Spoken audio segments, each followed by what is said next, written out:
This 2023-2024 NBA Coach of the Year Betting Picks edition of the NBA Gambling Podcast on the Sports Gambling Podcast Network is brought to you by Underdog Fantasy.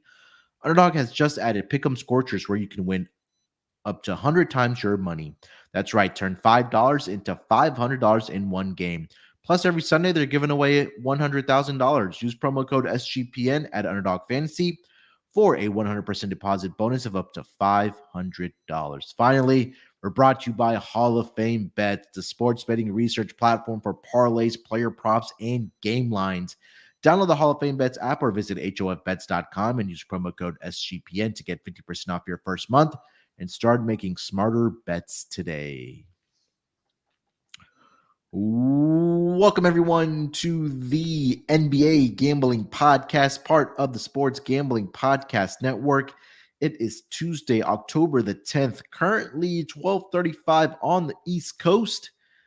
To continue our awards betting picks leading up to the season, I should say, our stretch here of going through the awards markets. We've covered most improved player of the year, sixth man of the year as well. And today we'll get into the NBA coach of the year for the upcoming season. But joining me here to help me break it all down, you guys know the voice. It's Scott Studio Reichel. Scott, what's going on, buddy? And nothing much. Looking forward to going through another award. Should be fun. Coach of the Year is one of them that every year tend to be a pretty nice price preseason. So this is a pretty good spot if you want to take some long shots. We saw it last year with Mike Brown. So hopefully we can end up picking the right long shot to take in this episode. Yeah, 100%. Scott and I covered the Rookie of the Year last week, along with all rookie team for this upcoming season. And then Lante and Terrell did the sixth man of the year and most improved player of the year. So if you haven't listened to those episodes, still plenty of time before the season does kick off for the NBA, right around 2 weeks as we get to ever so closer to the NBA season. But yeah, like Scott mentioned, we'll get into NBA Coach of the Year for this episode. And last season, Mike Brown takes the honors of Coach of the Year, and rightfully so. He takes the Sacramento Kings to a record of 48-34, winners of the Pacific Division, and making the playoffs for the first time in, God, I don't even know how many years. We have to go back to what? The Doug Christie, Peja Stojakovic, Mike Bibby era. Yeah, so definitely deservingly so for Mike Brown and the Sacramento Kings last season. Just to kind of put into context, I'll get to this later. Kind of criteria of what determines Coach of the Year. But the season before last, where Mike Brown in Sacramento won 48 games, the previous season he had 30 wins, so it was an 18-game improvement for Mike Brown and the Sacramento Kings. They did obviously make the playoffs. They won the division, and the win differential from year to year was 18 wins. But Scott, I guess let me go through what I dug up over the last 10 years, the winners of these awards for the Coach of the Year, obviously. So like I mentioned, it's usually a coach that we see a significant increase in regular season wins.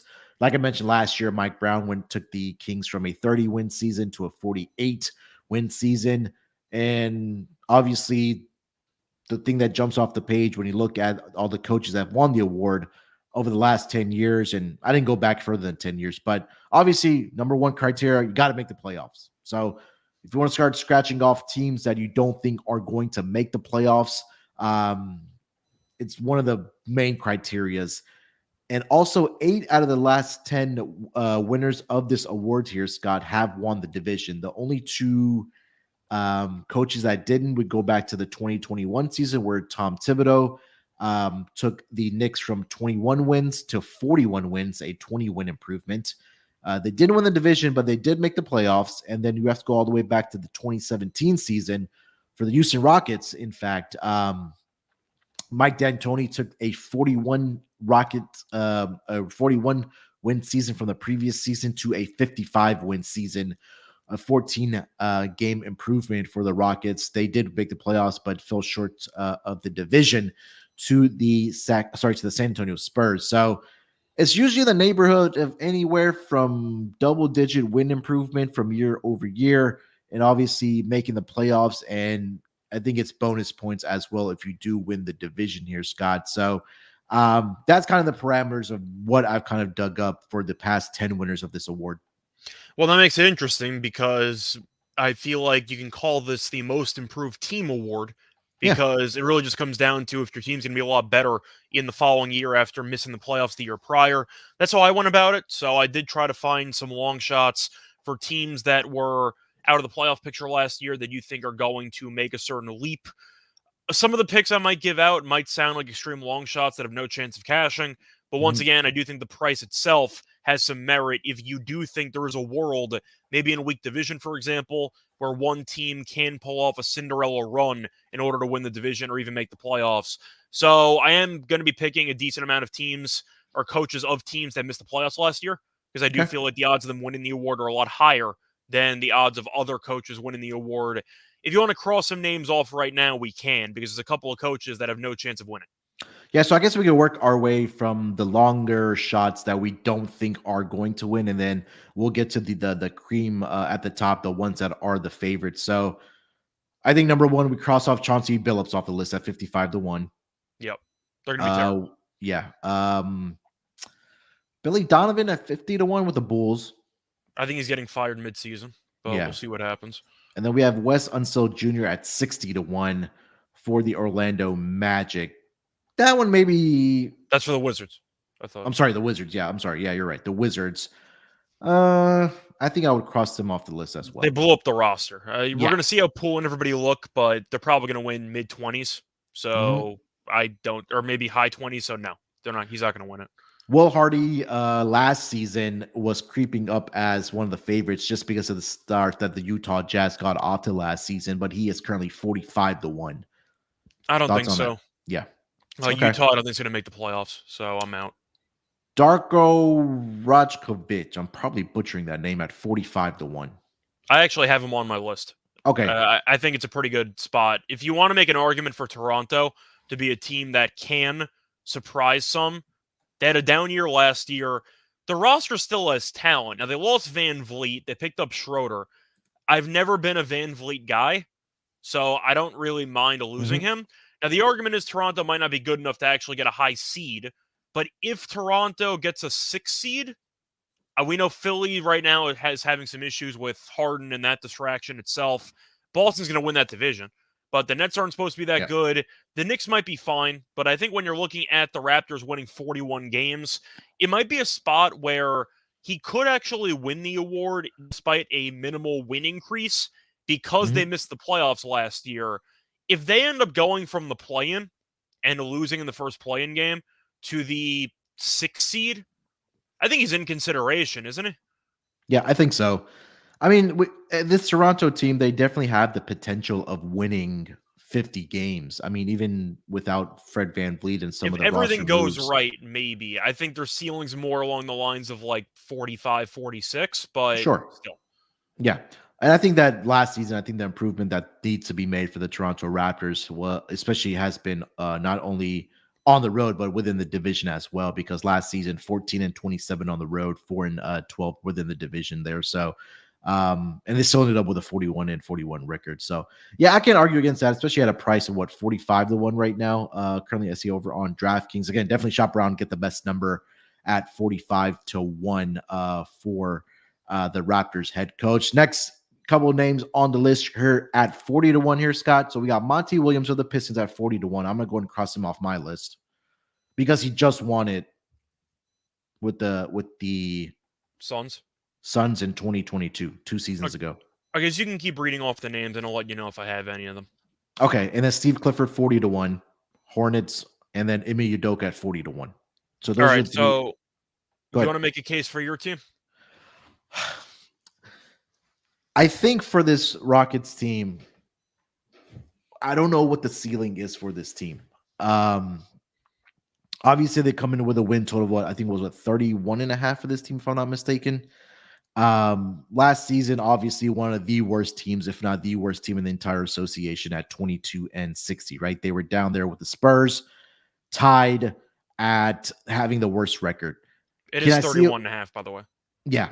So can I see a world now? They're already expecting a what 9.5, about 10 game improvement for this team, give or take. Um, The West is so tough, though. You said they have to that's make the playoffs. That's kind of the problem. I gravitated yeah, more to Eastern Conference teams because of it. yeah. I think that they'll compete or they'll be in the conversation to get into the play-in tournament. But I think this Rockets team, that's something we probably want to keep an eye on, is going to be very early in the season within those first 10 games to see how they look, because there is a nice mix of veterans with the young talent that the Rockets team has. I know we already talked about that when we did the win totals, but I think that I don't if do I think they make the playoffs? No. I think they're maybe a year or two away from getting into the play-in tournament and possibly getting in as a 7th or 8th seed. So I'm intrigued by Ime Udoka just because number one, he's a new hire as well, but I just don't think that he's going to get there at 40-1, or this team is going to make the playoffs. So I want to ask you with Udoka as well, Yeah. based on how the situation ended in Boston with all of the personal drama surrounding it and the lack of proper professional conduct, are people just not going to vote for him? I think it's still maybe a little bit fresh in the minds of what happened. I mean, I think that I feel like voters might go out of their way to not vote for him because of what yeah, happened in Boston. something like a similar like this, comparing this to the NFL, and by no means is the MVP, but if Deshaun Watson was playing at a very high level, like No, like nobody's going to vote for him. exactly, yeah. Yeah. So I think that's something that, I mean, maybe not as extreme for Deshaun Watson, but I think there's some type of degree for Ime Udoka where some of the voters will be like, okay, whatever has transpired in Boston, I don't think that he should be deserving of this award just yet. So I think it's still a little bit fresh. So continuing on the list here, we'll go to your team, Jock Vaughn, 28-1. Well, I do want to actually go back to that previous segment because you Yeah. were mentioning a couple of coaches. I actually did include Monty Williams on Okay. this list. All right. You said the price was around 40-1, correct? 40-1. Yeah. I said I was going to take a decent amount of long shots, and I think it's a decent shot here with Detroit. Detroit only won 17 games last year. And I Yep. said before, the division, you tend to gravitate more towards weak divisions. This is not one of them because Mhm. Milwaukee's supposed to be really good and Cleveland's supposed to be solid. We'll see what happens with Mitchell because I know he's not going to be happy. Maybe Cleveland trades him if they think he's not going to be able to Yeah. re-sign during the offseason. So we'll see what happens there. Yeah. But the Bulls we don't really like. The Pacers remain to be seen. I do think Detroit is interesting because I do think with Cade barely playing last year, this team has a shot to maybe make the play-in. I'm not sure how Yeah. likely it is. I know we like the over for their win total. It was pretty low. Mhm. Is it realistic? No. But in Coach of the Year, I'm going to take some long shots. You mentioned Monty Williams winning the award already. I think that matters if you're in the same exact situation that you were in a couple years ago. He's taking over a new dumpster fire organization. Yeah. So I don't know if it actually matters if he won the award or not because he's in a totally new environment and he's inheriting a really bad team on paper in the standings. But Cade barely played. If he stays healthy, we'll see what happens. Detroit has talent. It's not like they're a really bad roster. They were just without their best player for the entire season, basically. I think Detroit's interesting. I think they're probably going to fall short if I had to guess. I think they'll probably finish in the low 30s for wins. But if you're asking me, do I think a jump from, let's just say, 17 wins to 41 and they lose in the play-in? They don't even make the playoffs. If they lose in the play-in, do I Mhm. think he can do enough to win this award? I think if he goes up 20 wins, he's in the conversation. So my question, I was gonna say, does being in the play-in tournament bracket qualify being in the playoffs, or is it 1 through 8? You're in the playoffs. It's 1 through 8, but the point is, since they Okay. did win 17 games last year, Yeah. there is a middle ground of drastic improvement while Sure. not actually making the playoffs. And Mhm. since the play-in does include the 10th seed and the 9th seed, Mhm. I think if Detroit would get near that spot, I'm not sure he'd win the award, but I think there's consideration to be had. Once again, it might be a donation, but 35-1 for a non-playoff team from last year, 17 wins with upside and Cade being healthy. There are worse long shots to take. I think, yeah, I think it's something similar where when Tom Thibodeau won with the Knicks, a few seasons ago where he took a 21 win team to a 41 win team. I think they got in as, I think, the 6th or 7th seed that year. And he took home the award. So I think that's something similar that you I may think they be were the able to 4 see. that year because they hosted the playoff series against Atlanta. I think they were the 4. Let me see what year that was. I think it was 2019. What, you mean Thibodeau with the Um, Knicks winning the award? yeah, when Thibodeau won Coach of the Year with the They Knicks. went 41-31, but that was a shortened season. But that's why they had 41 wins because they were missing 11 games from the schedule. But I'm pretty sure the Knicks were a 3 seed. Let's see here. Yeah, they were a 4 seed. 4. They were 4 because they were against Atlanta in the Yeah, first round. Philly, Brooklyn, Milwaukee, and then New York, and then Atlanta. Yeah. That's kind of the But problem. yeah, Is when we talk about the East, I mean, last season, even I think if you get into the realm of like 40, yeah. I was going to say, Go that's ahead. kind of the problem. You tend to need to host playoff series in order to actually get the award. Usually the award goes to anybody from the 1 seed to the 4 seed. So Monty, once again, might be a donation. But Mhm. since the win total is that Yep. low from last year, you can make an argument that any sign of monumental improvement win-wise, a play-in loss maybe is good enough in that case. Because if you go from 17 wins to like 38 and you lose in the play-in, that's a massive jump. Yeah, I agree. All right, before we continue on this list here, Scott, let me tell everyone about Hall of Fame bets. Win bigger by betting smarter this NFL season with Hall of Fame Bets, the sports betting analytics platform for parlays, player props, and game lines. Research every NFL, NBA, MLB, and soccer bet with historical stats and data. Enter any parlay idea into Hall of Fame Bets, revolutionary parlay optimizer tool to get hit rates broken down by leg, as well as an expected probability for the entire parlay. Sort all players by hit rate, and for any bet to learn which players are hot and which picks actually have value. Stop betting in the dark and join over 30,000 users researching with Hall of Fame Bets to craft more intelligent, data-driven parlays. Download the Hall of Fame Bets app or visit hofbets.com and use promo code SGPN to get 50% off your first month today. Start researching, start winning with Hall of Fame Bets. All right, Scott, some of the next names on this list, we'll go over to a bracket, I should say, of 2 coaches that are at 28-1. That's Chris Finch and of the Minnesota Timberwolves and Jock Vaughn, 28-1 of your Brooklyn Nets. Any thoughts on either of those 2? So Vaughn's got no chance because the team made the playoffs last year. They're not going to be better. So he's got no chance. Vaughn's a donation.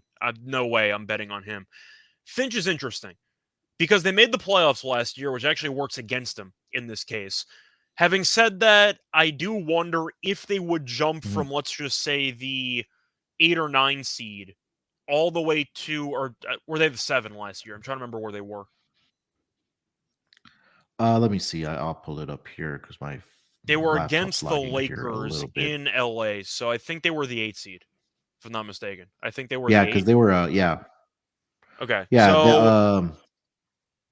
yeah, 8. Okay, so they were the 8 last year. If they go from 8 to 5, is that good enough? Probably not in the Western Conference. How many wins did they have last year?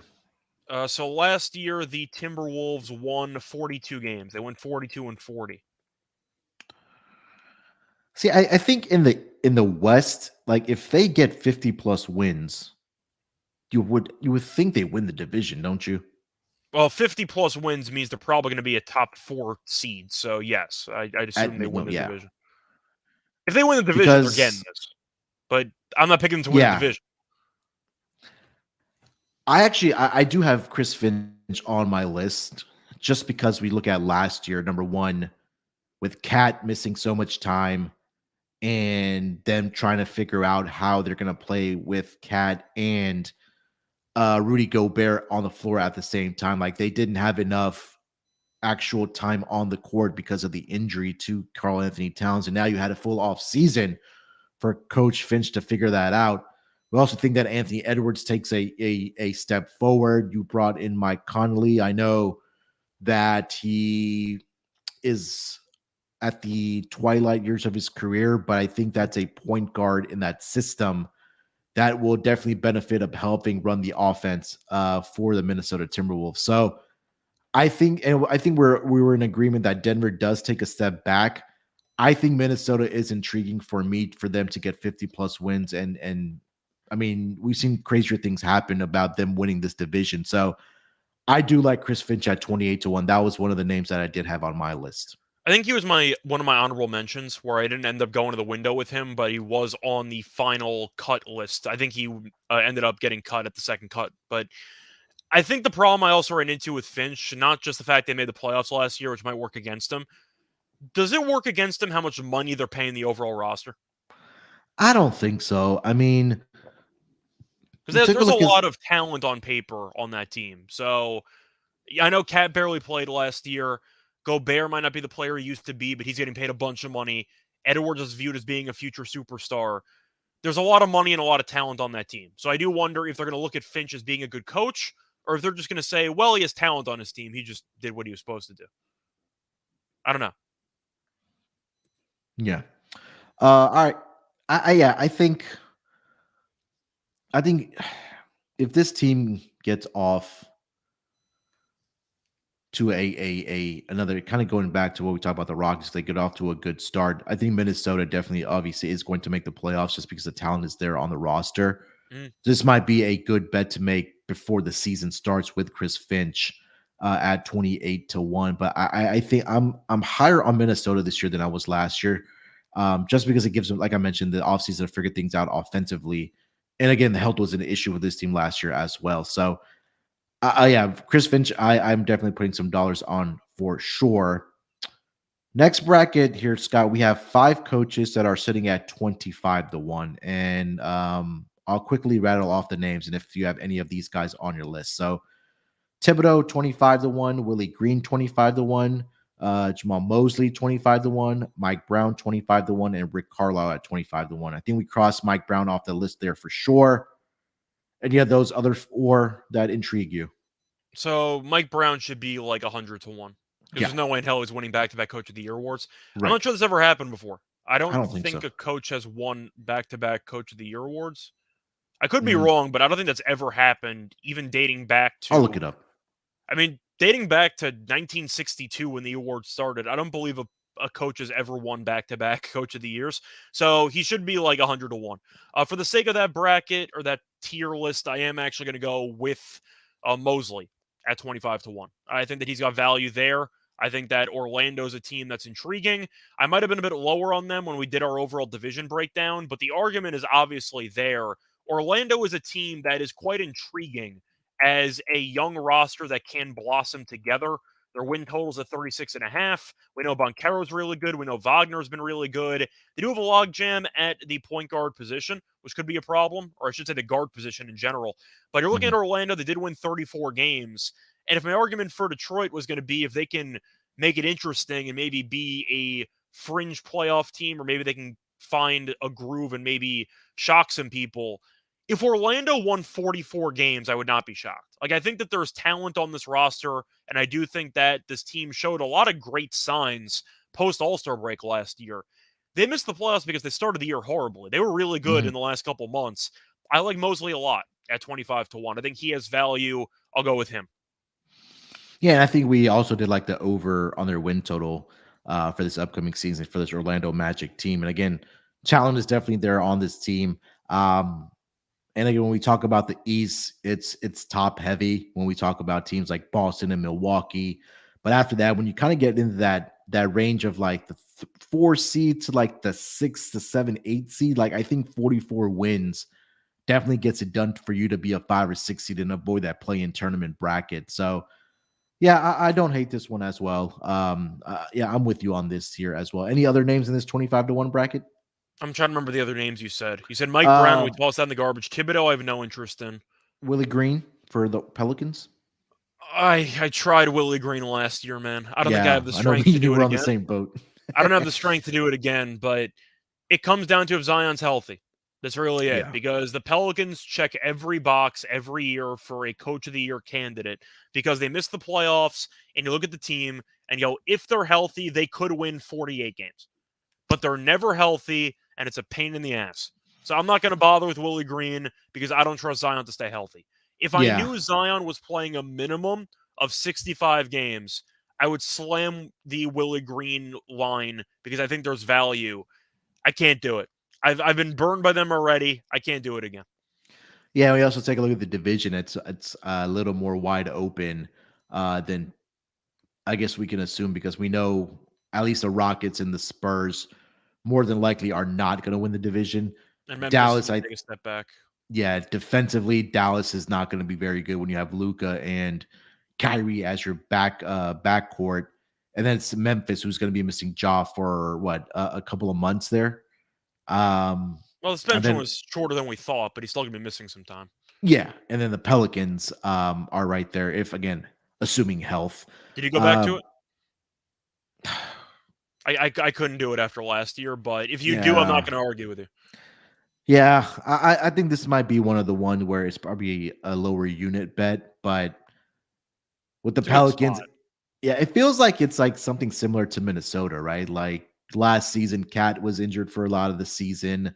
Zion pretty much missed a huge bulk of the season, but you also have injury prone players outside of like Zion, right? We talk about, Brandon Ingram, who always sometimes has like an ankle or shoulder issue, CJ with a wrist or a knee issue. So, and again, I know I am going to put something down because I am intrigued, because I feel like the Pelicans are a team that can, when healthy, can definitely win 50 plus games in the Western They are Conference. so good when Zion plays, though. Yeah. They're such Yeah. a good team when They he plays. are. Even Trey Murphy turned out to be a really solid player. Like, they got a lot of talent on the roster. I just got burned too many times. I can't. But I understand the argument.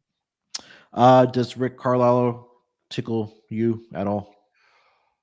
I think Indiana can be decent if Halliburton's fully healthy, because that's when their season fell apart. He got Mm-hmm. injured and the team didn't really play well after that. Buddy Hield's still there with Miles Turner.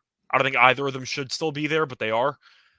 Indiana's a team that doesn't guard anybody and they score a bunch of points. But do I think Indiana's going to make the playoffs? Probably not. I think you can make an argument if you think Indiana can sneak its way through, kind of like my Detroit long shot, which I'm kind of more skeptical on as we're naming off some of these other coaches. But the argument is, if they were a bad team last year and the East is more open than the West, and you could sneak in there, is there a possibility they give it to a guy like Carlisle? Because the Pacers have been kind of a dumpster fire for the last couple of years. Mm-hmm. I don't hate it. I don't think he's going to make the playoffs, but then again, I don't think Detroit's going to make the playoffs either. But I'm taking a flyer on them. So yeah, I guess I'm going to pass on Carlisle. But if you wanted to throw in a small unit bet, I can understand where your mindset is. Yeah, I think they're definitely not going to win the division here, obviously, with Milwaukee and Cleveland in that central division with them. Um, they could possibly be a play-in tournament team. I can't argue against that.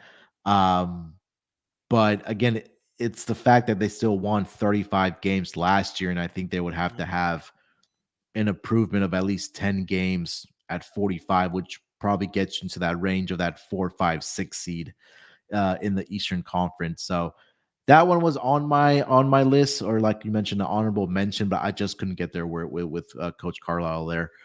Scott, before we get over to the more of the names on this Coach of the Year list, let me tell everyone about Underdog Fantasy. Underdog Fantasy is a way to play alongside your favorite football team all season long. Underdog has just introduced Scorchers. Go 5 for 5 and pick 'em Scorchers and enjoy a spicy 100x payout. And for a limited time, Underdog is extending the first deposit bonus of up to $500 plus $100,000. Sundays continue on Underdog Fantasy. 10 lucky players will win $10,000 each. So watch along, make your picks, and maybe make a little cash over on Underdog's mobile app or website, underdogfantasy.com. And when you sign up with promo code SGPN, Underdog will double your first deposit up to $500. Again, that's Underdog Fantasy using promo code SGPN.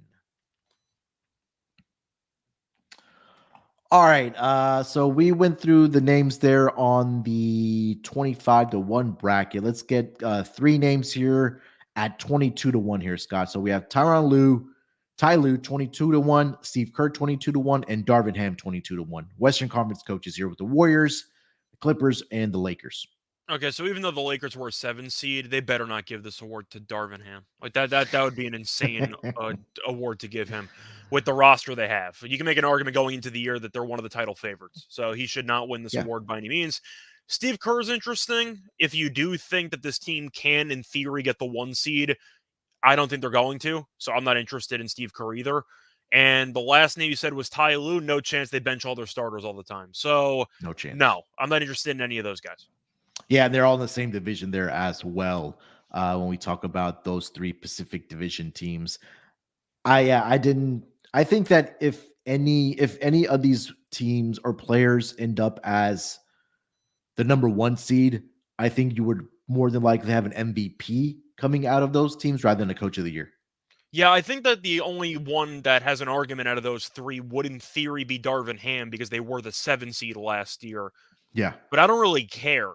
Like, you got to at least read the room on preseason expectations. The Lakers are expected to win close to 50 games.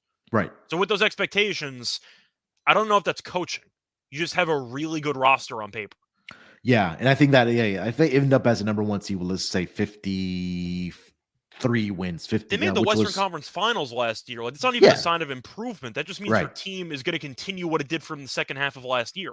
Yeah. So I think then either LeBron or Anthony Davis would be in that conversation for MVP, and that Coach of the Year would probably not be there. All right.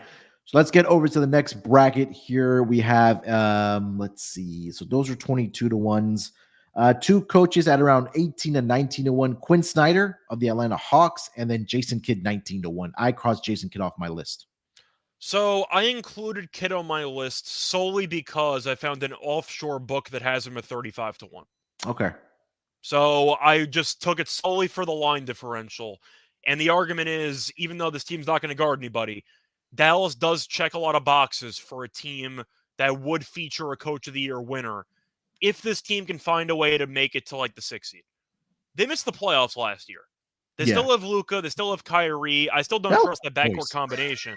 But if this team in the Western Conference can somehow get to 45 wins and maybe make it to a 6 seed, I think Kidd's going to be in consideration. Do I think Kidd's a good coach? Absolutely not. I think he's a bad basketball coach. Having said that, it really comes down to improvement over last year. They missed the playoffs last year. Now they have a full offseason of Kyrie and Luka together, at least before Kyrie, I'm sure, creates a serious distraction during the course of the season. But anytime you have a top 5, top 10 player in the league and a separate top 20 talent in the league, and you merge both them together, it wouldn't totally shock me if this team found a way to win more games than expected. So I included Jason Kidd solely because I found a 35 to 1 offshore, but I think he's a bad basketball coach. Yeah, I mean, I can't fault you at 35 to 1 when, and that's why we say shop around and get the best price, because there's a lot of missed prices, especially before the season starts here on any of these. New Orleans. I mean, New Orleans has the better all-around roster, but the argument is they're a fringe playoff team that, if they stay healthy, can check a lot of these boxes, and I'm getting 35 to 1. Okay. All right. What else? What other name did I say? Quinn Snyder, Atlanta Hawks intrigue you? I think it's intriguing because I think that you make an argument the East is weak, and if you are interested in open divisions, Atlanta might play in the most open division in the entire league, because Miami, I don't think, is very good. It was based on the regular season. Atlanta went 41-41. They only finished 3 games back of Miami. Orlando, I think, has a good chance to win the division, but we think Charlotte's going to be iffy because their roster is very immature, and now Kai Jones wants to be traded as another example of that. The Wizards aren't supposed to be any good. Miami, we think, is going to take a step back because they did nothing during the offseason besides lose Strus and Vincent. We think Atlanta, in theory, can win like 48 games. They could win 50 because this division's not any good. I think Snyder's interesting. I ended up not picking him, but you can persuade me as well. So I think Snyder's worth talking about. I decided not to, but I can understand it. Did you make a case for Snyder? And for exactly the same points that you did bring up, right? Like, I think that when Snyder took over as a coach last year for this Hawks team, like, they were playing better basketball. And I know and last season, Trae Young was dealing with that shoulder issue and wasn't very efficient from, at least a 3-point line last year. And maybe that's something that he's worked out DeJounte Murray, another year in this Hawks system or a new system, especially with Coach Snyder there. I think Atlanta is probably one of the more intriguing teams coming into this season because, like you mentioned, there's a world where we can see this team win 45, 48 games this upcoming season, or they can be in that realm of where they were last year, winning 41 games or 40 games and getting into the play-in tournament bracket and trying to make the playoffs that way. So, and again, I do trust Quinn Snyder more than I did Nate McMillan last year for this Atlanta Hawks team because, again, there was just a lot of turmoil going on, whether it was between Trae Young and Coach McMillan or whatever the case might be. So, I did include Quinn Snyder to put something down on for sure. Getting kind of over to the top of the list here, Scott, we have the next two names: Taylor Jenkins of the Memphis Grizzlies at 14-1, and Cleveland Cavaliers head coach JB Bickerstaff at 16-1. I crossed off Bickerstaff not immediately, but he didn't make my list just because last season, 51 win team for the Cleveland Cavaliers. And if they do get off to a slow start, like you mentioned, I think the end game for a guy like Donovan Mitchell is wanting to end up in New York or another team. So I took I took JB Bickerstaff off of my list. I took both of them off my list. Bickerstaff, I don't think is going to win because you said before they won 50-plus games last year. So there's not going to be any improvement. And as for the other name, I'm trying to remember who you just Taylor said. Jenkins of Memphis. You can make an argument if they're able to be really good without Ja, then maybe he'll put himself in the front of the list early. But they lost Tyus Jones. I'm not a Marcus Smart guy, and I don't think that Memphis, once again, they won a lot of games last year too. 51, so I'm not picking them to have an improvement either. So I thought both of them their odds should be a lot higher because I don't think any of them have a shot to win it.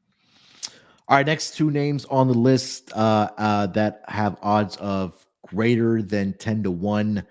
Nick Nurse for the Sixers, 10-1, and then Frank Vogel of the Suns, 13-1. Nurse you can talk about because if the Harden distraction is real and all, then maybe they give him props for circumventing that and for keeping the team afloat. He's not going to win it, but that's the argument you could make. But no, I'm crossing off Nurse. Vogel's got no chance. Yeah. Because he's not getting any of the credit, no matter what happens, because they have Kevin Durant, Bradley Beal, and Devin Booker. Right. So no matter how good this team is, at no point are people going to look at the roster and go, damn, Frank Vogel did a good job overachieving with this team. Like, that's just not going to happen. So Vogel's got no chance. So no, I have no interest in these two guys.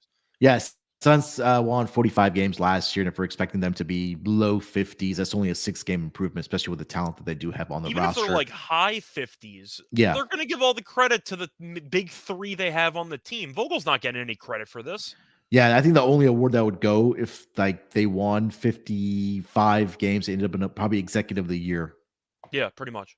Yeah, for the front office, they're putting that roster together. Nick Nurse, I don't think I'm with you. Nick Nurse probably gets crossed off as well, just because Sixers ended up winning 54 games last year. He would have to get into the realm of like 60+ wins. An interesting part here, Scott, is when I was compiling that list of what I talked about at the top of the show. Nick Nurse was the one coach in 2020 that I think this was a shortened season, if I'm not mistaken, but he had 58 wins to the Raptors the previous season, and they ended up with 53 wins the following year. But I think that was a shortened season for Nick Nurse and the Raptors. All right, so let's get to the top of the list here, Scott. We have 5 coaches that have odds of less than 10-1. I think we could probably cross off 2 names off of this list right off the bat, or maybe Mike Malone 9-1. That should be like 100-1. Yeah, just because same exact reason that I said for not giving it to Vogel. It's Jokic's team. He's the best player in the league, so he's not going to get any credit for it. And then I think the other name we could possibly cross off the list as well, just because we don't think they're a great regular season team, is Eric Spoelstra at 8-1, who's probably one of the best coaches in the entire league. I'm sorry, what odds did you say there? 8-1. I found an 18-1. It should be like 50-1 because the Heat don't care about the regular season. So no. Okay. And then the 3 names that are left here, we go Joe Mazzulla at plus 850. No. Boston was too good last year. How is he supposed to win the award? Yeah. And then the last 2 names, the new head coach for the Bucks, Adrian Griffin, 7-1. and then Mark Dagnall at plus 650 is the odds-on favorite. So the two favorites, Thunder head coach Mark Dagnall plus 650, and then Adrian Griffin of the Bucks 7-1. Just to be clear, the Bucks were the 1 seed last year, right? Yes, they were. They won 58 games last year. So how the hell is he supposed to win the And again, award? it's something similar to what Frank Vogel is, right? 13. I mean, it's 13-1, but it's just based off of the roster against. So if the Bucks go in next season winning another 58, 60 wins, you're looking at the roster that was of Damian Lillard, of Giannis, and Giannis will probably, if they get 60 wins, I think Giannis wins MVP. 8-1 is ridiculous. That really, once again, should be another 30-1 shot because I don't think he's going to get any credit. I think that's another Executive of the Year award if they end up winning 60 games. There's no improvement from last year. They were the 1 seed. Any improvement would be in the playoffs, and it's a regular season award. So that might be the worst odds of any coach we talked about. I don't understand that odds at all because they were the 1 seed last year. It's impossible to improve in the Eastern Conference from that. And then we got Dagnall, who is the favorite that I have to bet. Yeah, this is like the vibes of like the Willie Green that we bet last season, and then like of Mike Brown who won it last season, because Except like the this team's roster, actually healthy, unlike Willie Green's team. Yeah, it's because like this team has like the most upside of like we can see them winning 50 plus games this upcoming season. I think Oklahoma City's a slam dunk play. They check every box. They missed the playoffs last year. We saw how good they can be. Chet's healthy now. The team's projected to win basically 50 games. They have a bunch of draft picks so they can trade for somebody at the trade deadline if needed. Yeah. I think Dagnall's also a fantastic basketball coach. Mm-hmm. I've been so high on him for so long, even when they were bad. Just by watching the games, you can tell that he got the most and then some out of some really bad rosters. I think Dagnall's great. So I think that he has to be a bet that everyone makes. I know he's the favorite, and that's going to scare people off in what is usually a very open award race. That's why we ended up each picking about 5 guys each. But the point is, 8-1, hell yeah, I'm going to sign up for that because OKC, they can win 50. This team is really, really good. Yeah, I agree. I think maybe the only, not really argument, but the conversation maybe need to have is that if this team does win 50 plus games, you had another outstanding season from SGA, but I don't think that he would win the MVP just because he's in a small market. Yeah, you have but that. Again, You might miss Kevin some games Durant won it too. as well. You still have Giddy. Well, that was a bit different with OKC because you had Durant and Westbrook and Harden, and they were the next up and coming team. And it felt like people had already started to pay attention to them. Do you think people are fully paying attention to OKC yet? No, I don't think so. I feel like the casual NBA fan thinks like this Thunder team is going to be the Thunder team they've seen over the past several years. From what I remember with Durant and Westbrook and company, they were always on TV. It felt like they played a lot of games on television because Durant was the 7-foot-tall shooting guard and Westbrook was an athletic freak. The Thunder should be on TV a lot, but they haven't been the last couple of years. So I still think they're flying a bit under the radar. Yeah. Not for the true basketball fans, but for the public. Yeah. I don't think most people think about OKC. They just think about Presti with his 7,000 draft picks. Yeah, I think that you have to put, again, definitely shop around for the best number for Mark Dagnall to win the Coach of the Year. It's anywhere ranging from plus 650 all the way up to 8-1s, 825, 850s as well. So again, when we talk, you get a boost at a sports book. Maybe they'll give you 50% on something. $100 to win like 1,200. Sure, I'll do that. Yeah, I agree. Yeah, so that's pretty much, we went through the entire list here, Scott. So do we want to give like 3 coaches that we are definitely putting money down on for this upcoming season to win NBA Coach of the Year? Sure, but before we do that, I do think after going through all the names with you, I think I might have to change my mind about Monty Williams. Okay. I just don't think they're going to win enough games. I think they're going to improve. So I'm not saying right now that I wasted everybody's time earlier by talking about Monty Williams, but I don't think Detroit's going to get to 41 wins. So I think I'm going to have to go elsewhere with Monty. I wanted to make a case, but I don't think I can. I think I'm going to divide up whatever I was going to spend on Monty, and I'll throw it in the midst of Finch and Snyder. Snyder's really growing on me because that division is supposed to be really, really bad. Yeah. And you said before, I forgot the exact number. You said 8 of 10 have won the division. 8 of the last 10 have won the division. Yeah. So that really checks a box. That's a pretty significant one for Snyder. I think I'll take my Monty argument and move it towards Snyder. All right. Fair enough. Yeah, so I think we're both in agreement, obviously, about odds-on favorite and Mark Dagnall. I think that's an I auto. have to. Yeah, you have to. Yeah. You mentioned I'm Chris Finch is on my list at 28-1.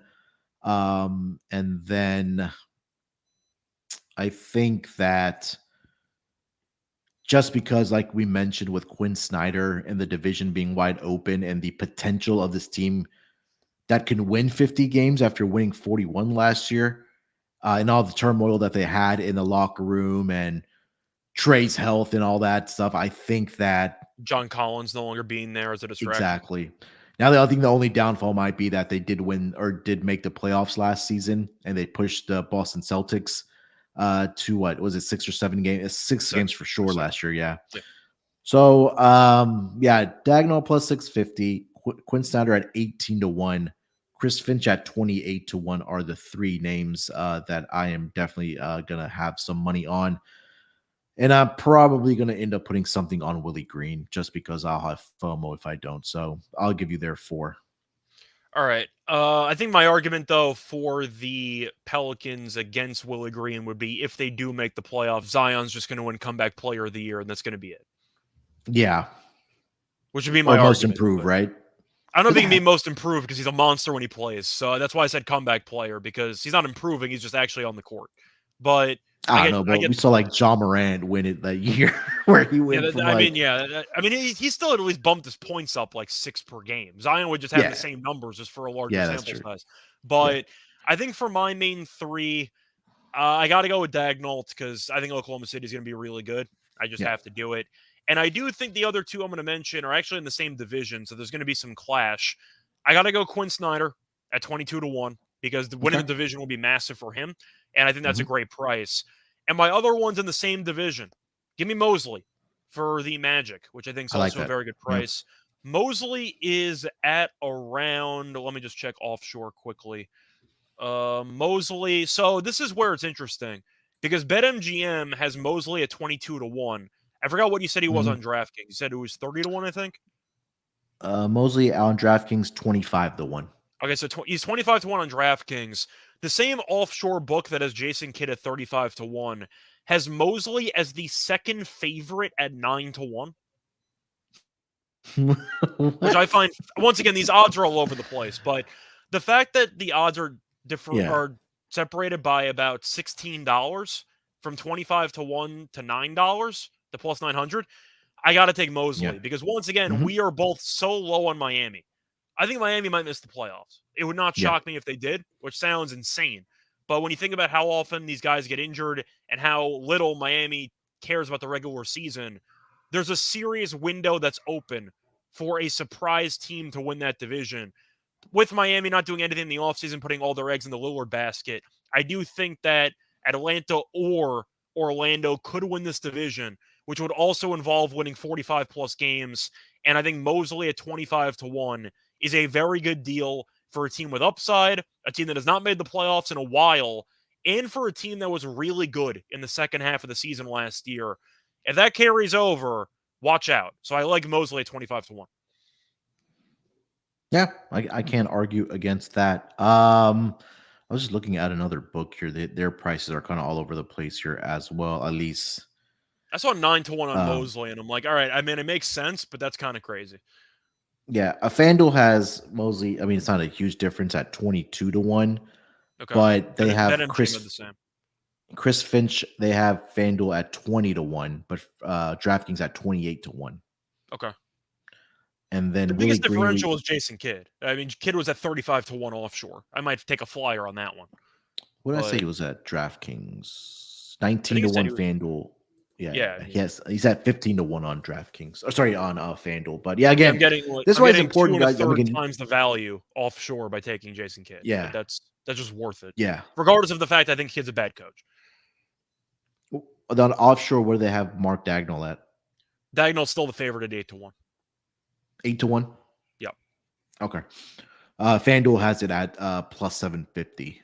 So about $1 more value there over on FanDuel compared to DraftKings. But again, this is a good reminder. Again, if you're going to bet these award markets or futures, you got to find the best prices right in front of you. We gave multiple examples of prices being all over the place for not only Coach of the Year, but also all the other awards, not only in the NBA, but NHL, NFL, MLB when the season does start. So again, do your due diligence and shop around for the best number. It also works against you in some cases, though, because now I have to put some money on Jason Kidd, which is going to come back and be really annoying. But when you're getting 2 1/3 times the value on a book, you're going to blindly take it no matter what. Yep.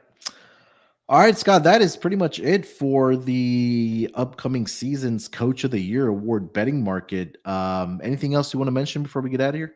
No, should be fun. Once again, this is the most improved team award. So if you want to go for a team that did not make the playoffs last year that you think can make a leap, they're going to get rewarded in the award show. So we'll usually look for the coach. I think we made a lot of cases for a decent amount of coaches. We thought the odds were extremely off on a lot of high-seeded teams, rightfully so. So my advice for this award, once again, don't bet on teams that were a top 3 seed last year. It's a waste of money. Yeah, I agree. You got to look for that team that's probably going to have the most upside. And like Scott mentioned, the team that you think is going to improve the most, taking into consideration injuries and things like that transpired last season for those teams. All right, that's going to wrap it up for this show, the NBA Coach of the Year. Terrell and Lante will be back later this week.